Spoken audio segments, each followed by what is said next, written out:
A'udzubillahi minasyaitonirrajim. Aku berlindung kepada Allah dari godaan syaitan yang terkutuk. Bismillahirrahmanirrahim. Dengan menyebut nama Allah yang Maha Pengasih lagi Maha Penyayang. Surah Al-Maidah ayat 32 sampai ayat 36. Min ajli jalik, dari sebab itu. Ini apa maksud dari sebab itu? Yaitu kasusnya pembunuhan manusia pertama yang dilakukan oleh Qabil kepada Habil, ya kan? Ini dalam tafsir Jalalain, allazi qala Qabilun. Jadi yang pernah dilakukan oleh Qabil yang minggu lalu kita bahas kan, Qabil membunuh Habil. Katabna, kami tetapkan, ala Bani Israel, atas Bani Israel, annahu, bahwasanya, man qatala nafsan, siapa orang yang membunuh jiwa seseorang, bighairi nafsin, bukan karena apa orang itu membunuh, ya, jadi artinya bukan karena kisos, dia sengaja membunuh, au fasadin, atau membuat atau bukan membuat kerusakan fil ardi, di muka bumi, faqannama, maka seakan-akan qatalan nasa jami'a, ia membunuh manusia semuanya. Jadi satu nyawa itu sama dengan seluruh umat manusia. Saking besar-besarnya dosa membunuh. Orang membunuh satu orang nih Pak, sama dengan membunuh semua manusia di dunia ini. Berarti kan dosanya gede banget ya. Wa man ahyaha, siapa orang yang membiarkan hidup, artinya tidak membunuh, ya, faka'annama, maka seakan-akan ahyan nas, dia membiarkan hidup manusia jami'an, semuanya. Jadi kalau kita tidak membunuh, maka semua manusia pun sama dengan semua manusia. Sampai situ dulu ya. Jadi ayat ini Allah Subhanahu wa taala menyatakan bahwa min adli jalik, karena itulah, karena perbuatan Qabil itulah, karena peristiwa kejadian anak Adam itu membunuh, maka Allah Subhanahu wa taala katabna ala Bani Israil, menetapkan itu, memutuskan, mewajibkan atas Bani Israil. Berarti kaumnya siapa nih? Nabi Musa alaihissalam, ya, atas Nabi Musa alaihissalam. Apa ketetapan Allah? Annahu man qatala nafsan bighairi nafsin au fasadin fil ardi faqanam qatalan nasa jami'a. Ketetapan Allah adalah siapa orang yang membunuh manusia bukan karena membunuh orang lain, artinya bukan karena dia jadi algojo untuk kisos, untuk membunuh. Ini membunuh nggak ada sebab-sebab itu, ya. Au fasadin fil ardi, atau bukan karena membuat kerusakan di muka bumi ini, misalnya dalam peperangan, ya kan ya, dalam peperangan, ya, itu kan itu beda itu, karena membela diri kan dalam peperangan, atau dalam perampokan, itu beda tuh. Misalnya rumah kita dirampok, na'udzubillah ya, lalu membela diri, nah, orang itu mati perampoknya, itu bukan termasuk membunuh semua manusia. Qatalan nasa jami'an, maka sama dengan membunuh semua manusia, artinya membunuh tanpa sebab. Membunuh tanpa sebab maka sama dengan membunuh semua manusia di dunia ini. Masya Allah.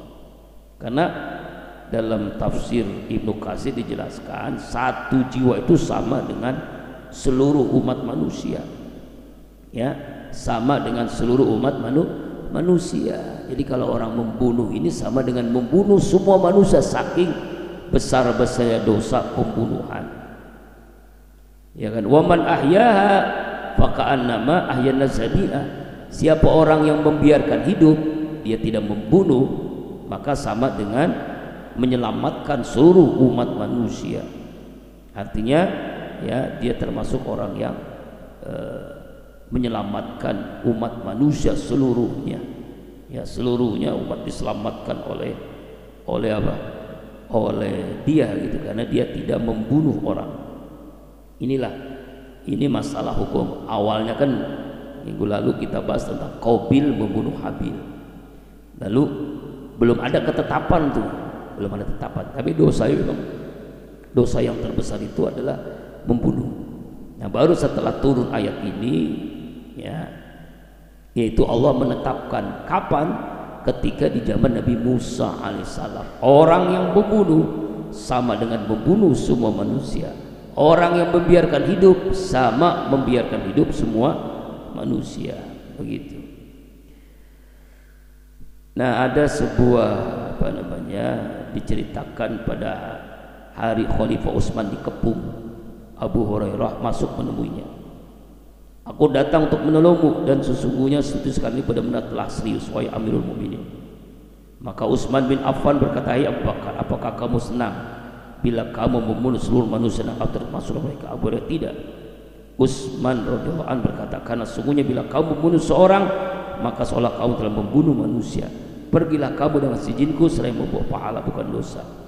Ini tentang masalah apa? Masalah membunuh. Makanya sampai diingatkan oleh Utsman kepada Abu Hurairah, jangan sampai membunuh, ya. Jadi artinya membunuh manusia. Nah, beda dengan di sini kan dikatakan begori nafsin.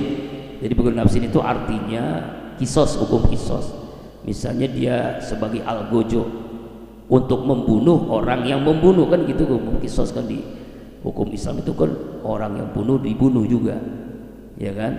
Nah, hukumannya itu dia sebagai panglimanya, sebagai yang algojonya, itu bukan termasuk, itu beda itu karena dia membunuh, itu hukuman, begitu Pak ya, hukuman. Nah, dalam hukuman mati ini kan macam-macam ya. Kalau di Indonesia hukuman tembak,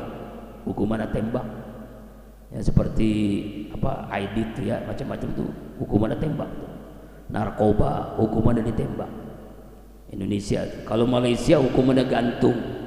Malaysia, Irak tuh digantung orang.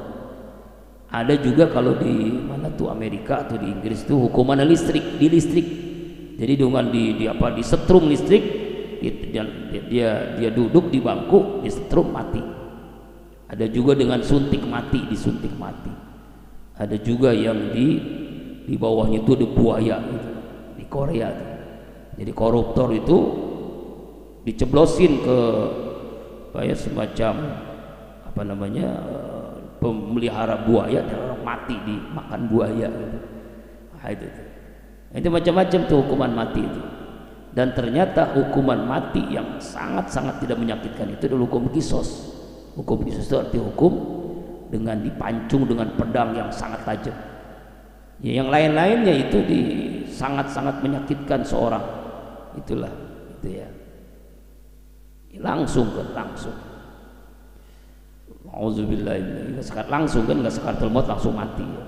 Kalau dia ikhlas karena Allah, ya udah meninggal husnul khotimah. Nah, itu Pak ya, hukuman qisas. Nah, kalau bukan karena itu, maka nggak boleh membunuh. Atau juga dalam peperangan, au fasadin fil ardh, fasad fil ardh, dalam peperangan misalnya kita diperangi gitu kan, ketika dulu Indonesia dijajah oleh Belanda, ketika sekarang Palestina dijajah oleh Israel, itu bukan membunuh, itu membela diri, ya kan, itu perang, itu nggak masalah, ya. Masa ya lagi perang kita harus berbuat santun kepada musuh? Jangan membunuh, kasihan musuhnya. Ya enggak, kita yang mati, malah kita yang dibunuh. Itu beda ya, dalam peperangan beda. Hukum peperangan itu adalah ya dibunuh gitu. Ini tentang masalah pembunuhan. Ya, siapa yang membiarkan menyelamatkan seseorang, menahan diri tidak membunuh, maka dia sama dengan menyelamatkan manusia seluruh dunia. Masya Allah. Makanya haram hukumnya menghalalkan darah seorang muslim, itu nggak boleh, haram. Jadi meneteskan darah seorang muslim itu haram, nggak boleh ya. Saking Islam ini mengajarkan kita harus rahmatan lil alamin, rahmat seluruh alam, begitu ya. Apalagi nanti Ya, hukuman membunuh ini di akhirat ini, ya Allah siapkan neraka jahanam, dan ajab yang sangat pedih seseorang yang membunuh manusia tanpa alasan yang benar, maka hukumannya apa? Neraka jahanam. Nauzubillah, summa nauzubillahi min zalik. Kemudian masih ayat ini, walaqad ja'athum rusuluhum, dan sungguh telah datang kepada mereka seorang rasul, bil bayinati, dengan bukti yang nyata. Maksud bukti nyata itu dengan mukjizat, yaitu datang kepada Bani Israel, ya, yaitu Nabi Musa alaihissalam. Summa inna qasun bainhum, kemudian sungguh banyakkan di antara mereka pada jalika sudah itu fil ardi musrifun, di bumi ini ya orang-orang yang melampaui batas. Artinya orang-orang yang keterlaluan dalam kemaksiatan, kafir, membunuh, berzina, narkoba, macam-macam. Jadi melampaui batas dalam kemaksiatan, la musrifun. Jadi Allah menjelaskan di ayat 33, yaitu bahwa Allah utus para nabi dan para rasul kepada Bani Israel, tapi mereka ya la musrifun. Musrifun itu artinya keterlaluan dalam kemaksiatan. Jadi bukan sekadar membunuh, Pak. Nabi aja dibunuh. Nabi Zakaria kan digergaji gitu. Ya, karena Nabi Zakaria itu bersembunyi di pohon, lalu pohonnya digergaji. Nah, itu Nabi Zakaria. Jadi saking jahatnya mereka itu. Nabi Isa kan dibunuh juga kan. Padahal mah diangkat oleh Allah ke langit. Ya kan, Nabi Musa juga mau dibunuh, ya kan. Tetapi Allah selamatkan ya dari kejaran Firaun. Ini keterlaluan, mereka kafir, mereka ingkar, tapi mereka juga padahal jelas ya datang kepada mereka rasul-rasul yang membawa mukjizat. Inilah keterlaluan, la musrifun, keterlaluan dalam kemaksiatan orang-orang Bani Israel. Nauzubillahi min dzalik. Kemudian ayat 33, innama jazaa'ul ladzina yuharibuna Allah rasulah wa yas'auna fil ardi fasada, sesungguhnya hanyalah balasan orang-orang yang memerangi Allah. Jadi di ayat ini bahkan dikatakan orang-orang yang membunuh itu sama dengan orang-orang yang memerangi Allah, ya, sama dengan orang yang memerangi Allah wa rasulahu, dan rasulnya Allah, wa yas'auna fil ardi, dan mereka membuat di muka bumi fasadan, kerusakan. Kerusakan apa? Membunuh, perampokan, perzinahan, kekafiran. Ayyuqattalu, bahwa mereka dibunuh, ayyusallabu, mereka disalib, autoqatta'a aydihim, atau tangan-tangan mereka dipotong, wa arjuluhum, kaki-kaki mereka min khilafin, dari cara dengan disilang, au yunfau bilal ar, atau mereka disingkirkan dari bumi. Ya, ini ayat menjelaskan balasan hukuman bagi orang-orang yang membuat kerusakan dengan membunuh, ya Pak ya, dengan membunuh, yaitu dengan berbagai cara ya. Bahkan mereka yuharibunallah, yuharibunallah ini artinya orang merampok atau juga mereka murtad dari Allah, murtad dari agama. Asbabun nuzulnya surah ini dari Anas bin Malik. Suatu ketika orang-orang Bani Urainah datang ke Madinah, lalu Rasulullah mengirim onta-onta zakat dan pengembalanya kepada mereka agar dipelihara dengan baik, agar bisa air susunya diminum. Tapi apa yang terjadi? Bani Urainah ini murtad. Bani Urainah murtad, artinya dia keluar dari Islam. Lalu mereka, pengembala yang diutus oleh Rasulullah untuk ngurus onta itu dibunuh. Bunuhnya pun dengan cara yang kejam, sampai dicongkel matanya dalam sebuah riwayat. Saking kejamnya ini orang, ya, Bani Urainah ini. Lalu onta-ontanya diambil, dirampas. Kemudian Rasulullah mengutus para sahabat untuk menangkap Bani Urainah dan menghukum mereka. Lalu turunlah ayat ini. Nah, ini asbabun nuzulnya Pak ya. Jadi asbabun nuzulnya ayat ini yaitu tentang hukuman bagi orang-orang yang membuat kerusakan di muka bumi ini. Ya, kerusakan di sini macam-macam Pak, mulai dari murtad keluar dari Islam, lalu membunuh, lalu kafir, wah macam-macam nih. Ya, memerangi Allah dan Rasulnya. Makanya hukumannya adalah dengan cara yang Masya Allah. Pertama, ayyuqattalu, mereka dibunuh. Jadi hukuman bagi orang yang membunuh adalah dibunuh, kisos. Ya kan, hukum kisos. Kenapa? Karena mereka membunuh, maka dibunuh juga. Kemudian apalagi yang mereka yang dilakukan, ayusalabu, disalib. Yang hukumannya lebih ringan, disalib. Disalib itu begini Pak, disilang gitu, disilang. Auntaqata aidihim, atau tangan mereka dipotong. Jadi tangan kanan dengan kaki kiri, atau tangan kiri dengan kaki kanan. Au yunfa bil ardi, atau diasingkan dari, atau diusir dari negeri. Itulah hukuman. Ini yang paling ringan. Pertama hukumannya mati, kedua hukumannya disalib, ketiga hukumannya dipotong tangannya kanan dengan kaki kiri, atau tangan kiri dengan kaki kanan. Yang paling ringan adalah diasingkan. Jadi jangan tinggal di sini. Nah, ini hukuman. Kenapa dia dihukum seperti itu? Karena mereka murtad, membunuh, sebelum dibunuh disiksa tuh, pengembalanya disiksa. Makanya hukumannya pun jadi berat.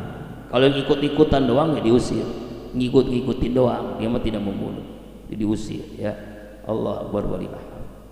Bahkan dalam sebuah riwayat, ya, mereka ini sampai tangan mereka dipotong, ya kan, kemudian matanya dicongkel, ditusuk, dijemur di padang pasir sampai mati. Nah, ini juga hukuman bagi orang-orang yang melakukan tindakan, karena mereka ini memang kejam banget. Bani Urainah ini kejam, ya, kejam kepada utusan Rasulullah Shallallahu Alaihi Wasallam. Makanya pun mereka ini dihukum dengan seperti itu, hukumannya begitu. Kalau Indonesia kan hukumannya hukuman bagaimana duit, UUD, ujung-ujungnya duit, karena pakai KUHP, karena uang habis perkara. 300 triliun hanya 6,5 tahun hukumannya. Nah itu kan ya. Allahu Akbar walillahilham. Nah ini Pak ya, ini yang diajarkan di ayat ini, hukuman bagi orang yang melakukan tindakan yang kejam. Zalika lahum hijun fid dunya, demikianlah buat mereka hijun, kehinaan di dunia.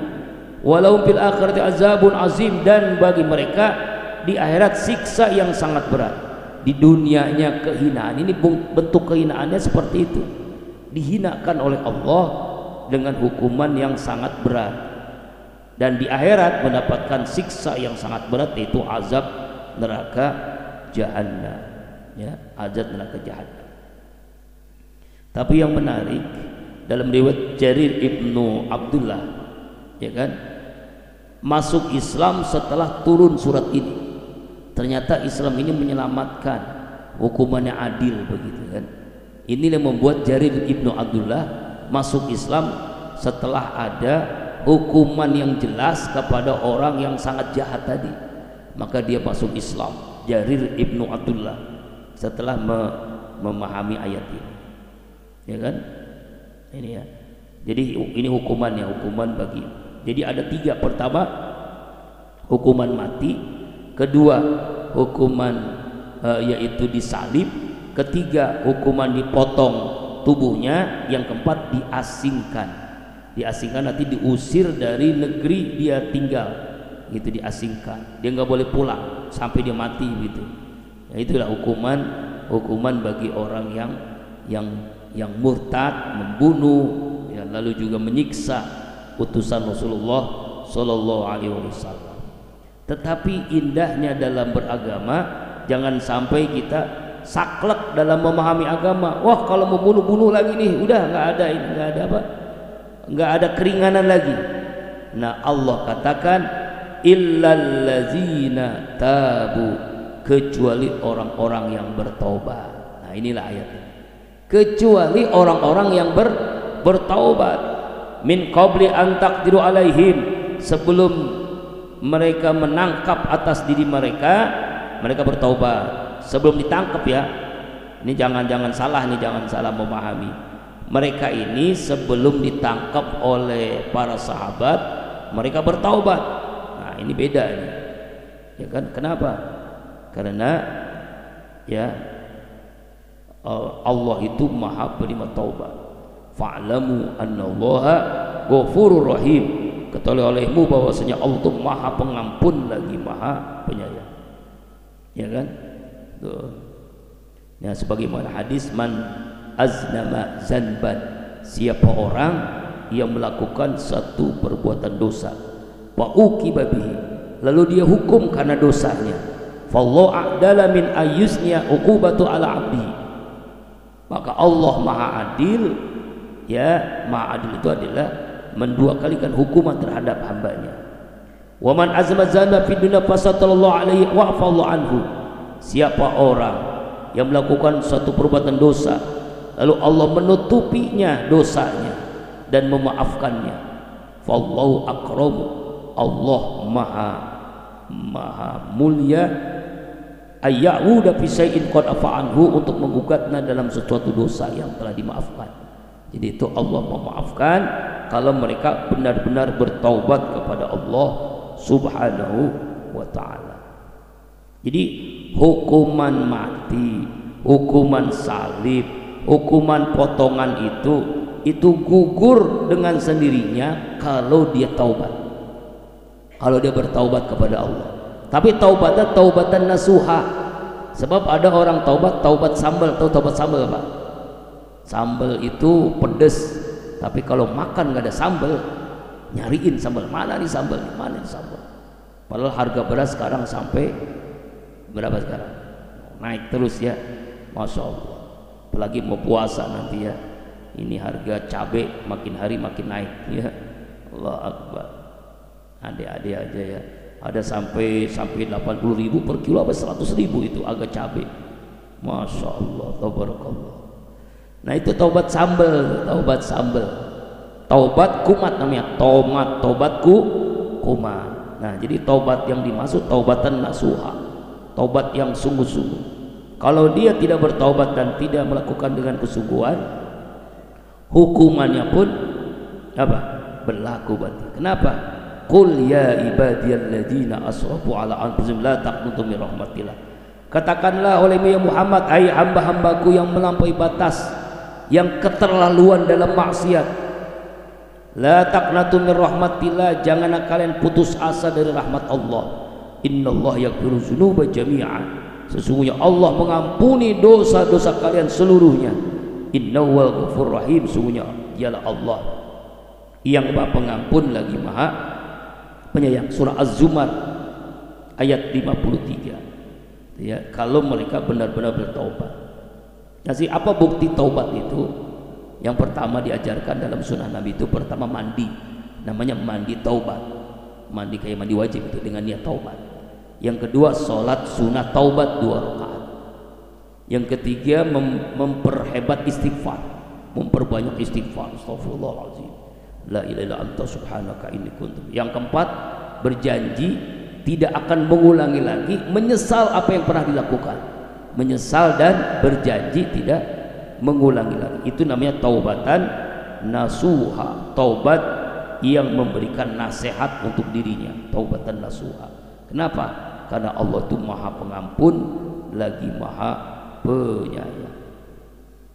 Ya rahimakumullah. Kemudian ayat yang selanjutnya ayat 35, ya ayyuhalladzina amanu taqullaha. Nah ini udah judul baru nih, ini beda judul. Tadi masalah hukuman, sekarang masalah panggilan untuk orang yang beriman. Wahai orang-orang yang beriman, ittaqullah, bertakwalah kalian kepada Allah. Khafu uqubatu wa in tati'u, takut akan siksanya, taat menjalankan perintahnya. Wabtagu, carilah kalian, ilaihi, hanya ke wasilah. Wasilah, apa itu wasilah? Jalan untuk mendekatkan keridhaan Allah, untuk mendekatkan diri kepada Allah. wajahidu, dan sungguh-sungguhlah berjihadlah fi sabilillah, jalan Allah, la'allakum tuflihun, agar kalian menjadi orang yang beruntung, orang yang sukses dunia dan akhirat, selamat di dunia dan selamat di akhirat. Jadi ayat ke-35 surah Al-Maidah ini Allah perintahkan kita orang beriman untuk bertakwa kepada Allah dengan jalan al-wasilah. Apa ini wasilah? Nah, Ibnu Abbas menjelaskan wasilah itu adalah qurbah, mendekatkan diri kepada Allah. Wasilah itu dekatkan diri kalian dengan cara semakin dekat kepada Allah, mengerjakan hal-hal yang Allah ridhoi, itu al-wasilah namanya. Ada juga yang dimaksud wasilah itu adalah setelah kita mendengarkan azan, ya, kita membaca doa azan. Wasilah itu satu kedudukan di dalam surga, kedudukan yang tertinggi dalam surga. Itu siapa? Yaitu kedudukan Rasulullah Muhammad sallallahu alaihi wasallam di dalam surga. Dan bagian surga yang paling dekat dengan arsy Allah itu adalah al-wasilah. Surganya, tempatnya Rasulullah sallallahu alaihi wasallam dekat dengan al-arsy, itu wasilah. Sehingga Rasul mengatakan, man qala ina yasmun nida, siapa orang ketika mendengarkan azan lalu ia menjawab azan itu, Allahu Akbar, Allahu Akbar, dia jawab Allahu Akbar, Allahu Akbar, asyhadu an la ilaha illallah, dia jawab asyhadu. Jadi kalau azan berkumandang, Pak, jangan kita cuek, jangan kita belagak pilon, budek, dengerin, simak, jawab. Hayya 'alas shalah, la haula wala quwata illa billah. Hayya 'alal falah, la haula wala quwata illa billah. As-salatu khairu minan naum, sadaqta wa barakta ala jalan syahidin. Allahu Akbar, Allahu Akbar, balas Allahu Akbar, la ilaha illallah. Nah, setelah la ilaha illallah kita selesai azan baca doa. Apa doanya? Allahumma rabba haji da'wati tamma wassalatil qaimah ati Muhammadil apa? Wasilah. Nah, wasilah ini ketemu wasilah kan?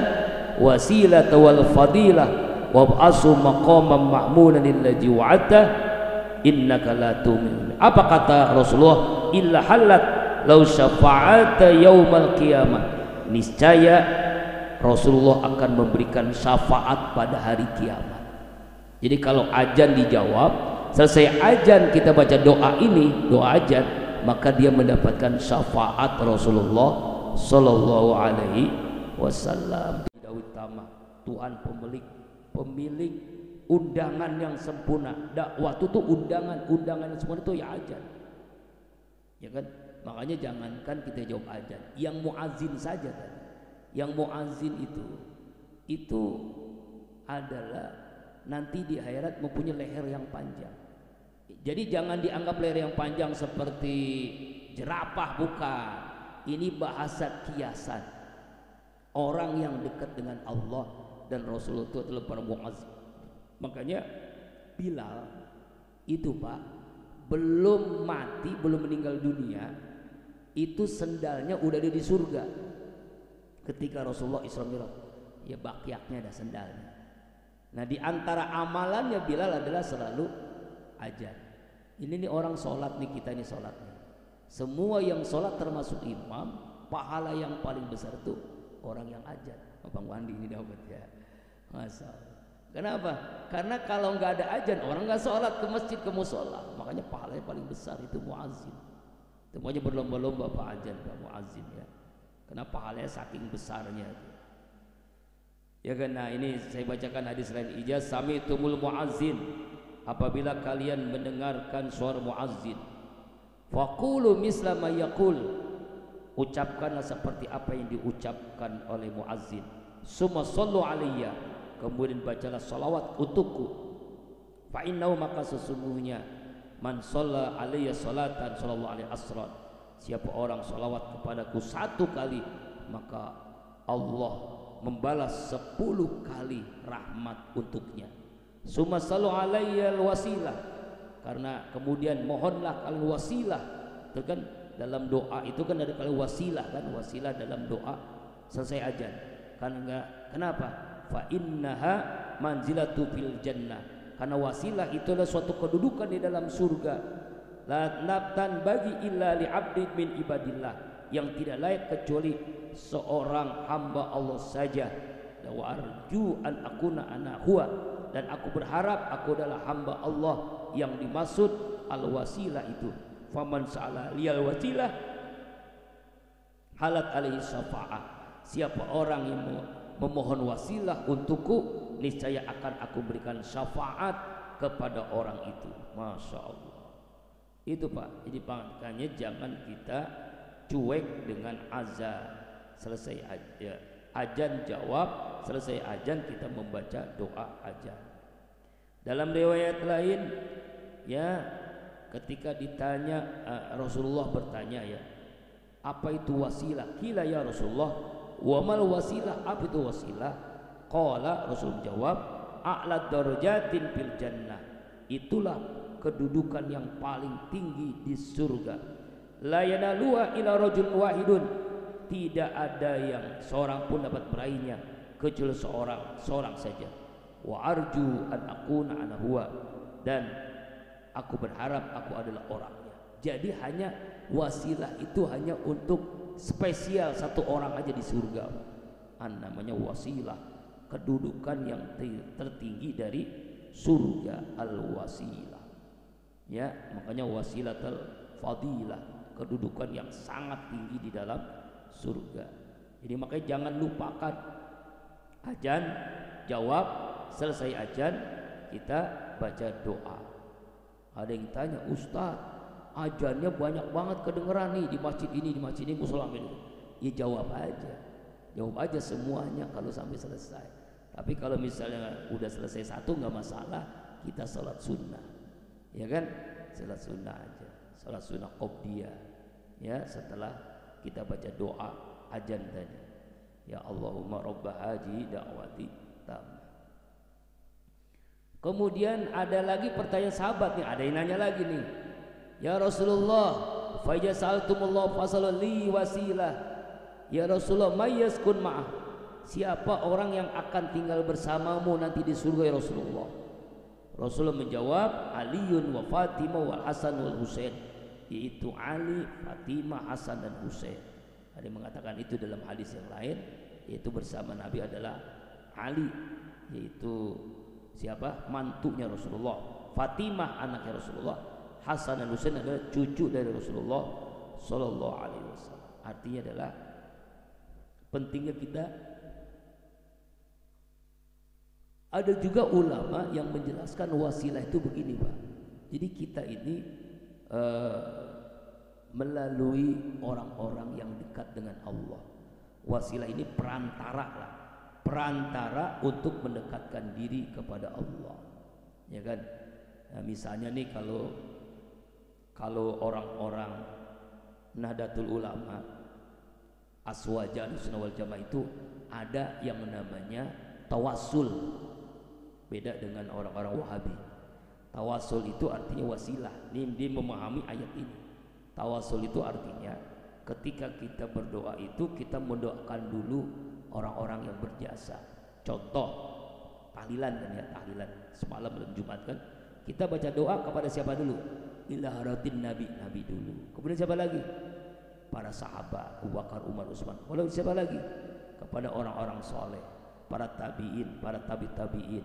Ya, kemudian juga siapa? Syekh Abdul Qadir Jailani. Kenapa dia disebutkan Syekh Abdul Qadir Jailani? Karena dia yang menyusun zikirnya itu, wiridnya itu, wirid yang kita lakukan tuh, ya kan? Wirid yang kita lakukan dalam membaca Yasin itu kan, itu wiridnya Syekh Abdul Qadir Jailani. Makanya dia disebutkan itu seorang sufi, seorang waliullah. Nah itu namanya wasilah.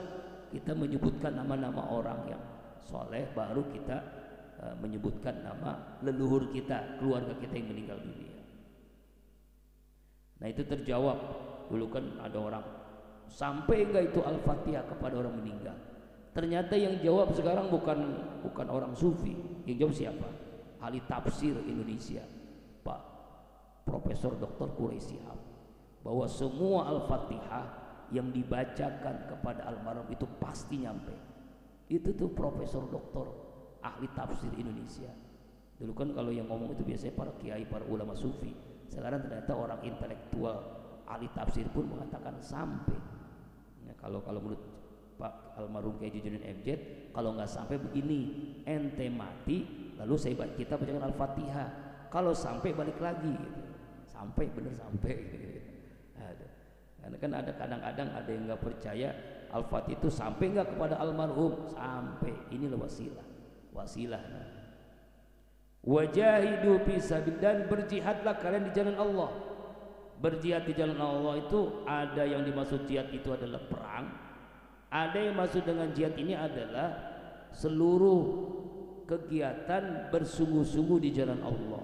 Misalnya menuntut ilmu, dakwah, menyampaikan yang hak, itu namanya jihad di jalan Allah. Kalau itu kita lakukan, la'allakum tuflihun, maka kalian adalah orang-orang yang sukses, orang yang beruntung. Makanya dalam panggilan ajan apa itu? Hayya 'alas shalah, hayya salat, hayya 'alal falah. Falah itu apa artinya? Ayo sukses, ayo beruntung. Jadi orang yang sukses, orang yang memenuhi panggilan Allah. Jadi kalau kita cuek dengan ajan, dengan panggilan Allah, Allah bukanlah cuek dengan doa-doa kita, dengan panggilan kita. Itu makanya jangan cuek dengan panggilan Allah. Jadi kalau kita lagi dengerin ajan, jawab aja. Kalau lagi nonton TV, TV-nya matiin. Lagi dengerin radio, radionya matiin. Lagi main handphone, handphonenya matiin. Lagi masak, dengerin ajan, kompor matiin. Lagi ajan berkumandang, anak cucu nangis, matiin. Jangan Pak, diemin, ya kan? Ya, lagi dengerin ajan, istri cerewet, matiin. Jangan, ya jangan, diemin. Allah, ini ya wasilah, la'allakum tuflihun. Terakhir ayat 36. Innal ladzina kafaru, sesungguhnya orang-orang kafir. Ya, orang-orang kafir. Kalau tadi kan orang-orang beriman ya, sekarang orang-orang kafir nih, auzubillah.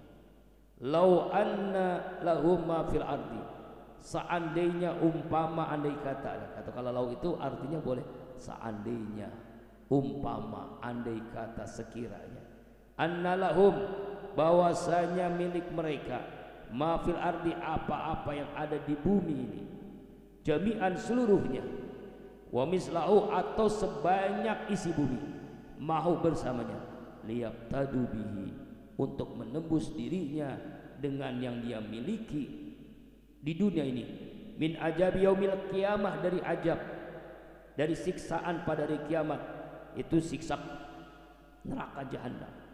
Ma tuqbila minhum, tidak akan diterima tebusan dari mereka.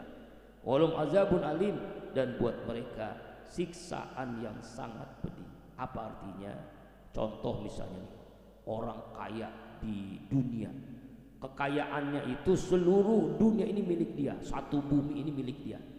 Atau apalagi wa mislau, dan sebanyak bumi itu milik dia. Supaya apa? Nah ini kalau di dunia kan ini kan harusnya nih hukumannya kan bukan 6 tahun, harusnya kan 20 tahun.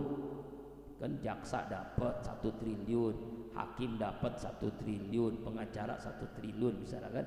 Jadi hukumannya cuma 6 tahun. Itu di dunia bisa ditebus dengan duit, ya kan ya.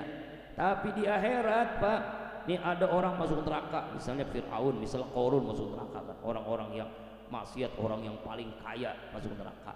Lalu disogok tuh, sogok siapa? Malaikat, supaya dia menebus dirinya supaya jangan disidih neraka.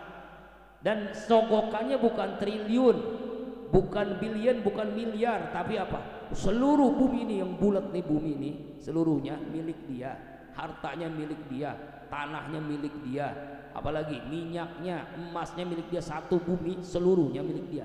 Menebus supaya jangan disiksa di neraka, tidak bisa Pak, tidak mampu. Matuqubila minhum, tidak akan diterima tebusannya, sekecil secuil pun tidak diterima. Tuh kan, ini berawal ya kan.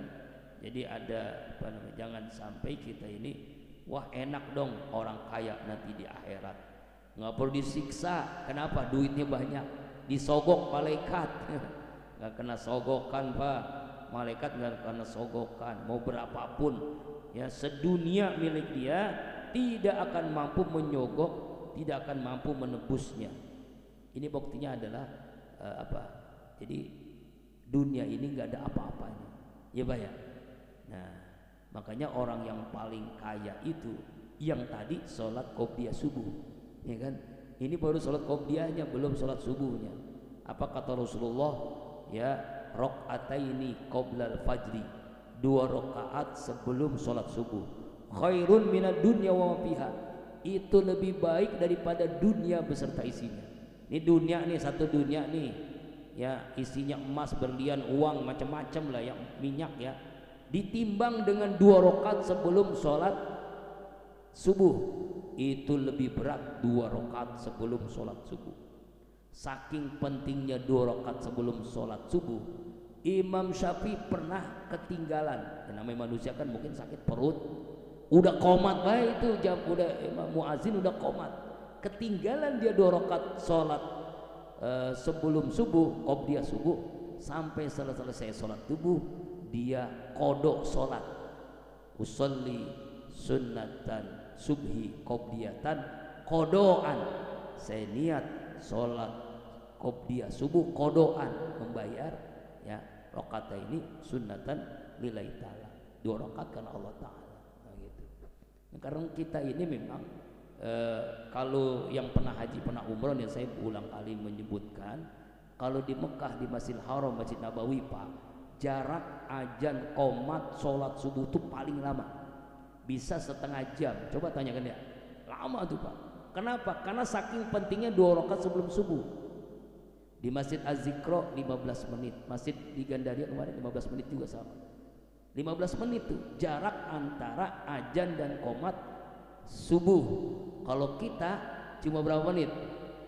Kadang-kadang 5 menit, kadang-kadang cuma 2 menit udah qomat baik ya. Untuk sholat subuhnya yang paling lama. Kalau sholat lain mungkin agak boleh lebih pendek kan, tapi kalau sholat subuh itu boleh lebih lama Pak. Supaya, karena kasihan jamaah yang terlambat belum sholat qobliyah subuh, karena penting banget. Saking pentingnya itu Imam Syafi'i sampai apa? Dikodoin sholatnya. Dia habis sholat subuh sholat lagi kan. Ada yang nanya, Ustadz itu kok habis sholat subuh sholat lagi? Itu beda, itu karena dia itu kodok, namanya kodok sholat. Kodok sholat membayar, karena saking pentingnya qobliyah subuh itu. Bahkan di Turki Pak, nah Turki ini malah unik banget, menarik. Sholat subuhnya itu udah hampir 1 jam setelah azan subuh. Tuh, saking pentingnya qobliyah subuh. Zikir setelah azan, antara azan dan qomat, doa setelah azan qomat itu penting banget. Saking panjangnya tuh. Yang kalau Masjidil Haram, Masjid Nabawi setengah jam, Az-Zikra Gandaria itu 15 menit. Ya, 15 menit jaraknya. Jarak antara azan dan qomat subuh. Itu bisa pernah sampai, kalau baca Quran cepat 1 juz Al-Quran itu, kalau di Masjidil Haram, Masjid Nabawi itu 1 juz Al-Quran. Ya, saking utamanya ibadah di antara azan qomat subuh. Begitu ibadah. Apa di antaranya? Salat sunnah 2 rakaat sebelum subuh. Wallahu a'lam bishawab. Mudah-mudahan kita, apa ayat yang kita baca ini kita bisa beribrah. Kesimpulan surah Al-Maidah ayat 32, 33, 34, 35 sampai 36. Pertama, ini masalah tentang hukuman ketetapan Allah bagi orang yang membunuh.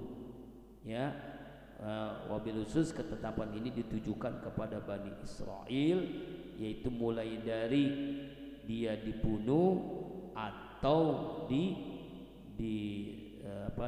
disalib, atau di tangannya, kakinya dipisah begitu, atau diasingkan. Ini hukuman bagi orang yang membunuh tanpa alasan yang hak.